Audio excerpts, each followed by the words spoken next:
చేయగలుగుతాడా, ఈ స్థాయిలో ఒక మనిషి మోసం చేయగలుగుతాడా అని ఎప్పుడు కూడా బహుశా ఊహకు కూడా అందవు.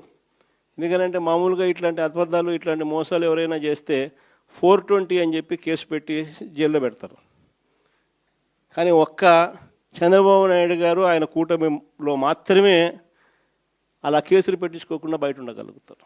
మన కళ్ళ ఎదుటే కనిపిస్తూ ఉన్న వాస్తవమైన స్వరూపం ఈరోజు రాష్ట్రంలో ఇది.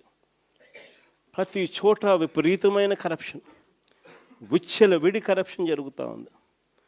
ఏ స్థాయిలో కరప్షన్ జరుగుతూ ఉంది అని అంటే అసలు రాజ్యం ఉంది, అసలు ఎవరైనా పాలకులు ఉన్నారా అని మనకే అర్థం కాని పరిస్థితిలో అసలు ఎవరు పాలన సాగుతూ ఉంది. గవర్నమెంట్కి రావాల్సిన ఆదాయం గవర్నమెంట్కి రావడంలా, అందుకనే గవర్నమెంట్కి రావాల్సిన ఆదాయాలు తగ్గుతూ ఉన్నాయి. ఆదాయం అంతా ఎవరు జోబులు లేకపోతూ ఉంది అని అంటే పక్కన చంద్రబాబు నాయుడు దగ్గర నుంచి మొదలెడితే ఆయనకింత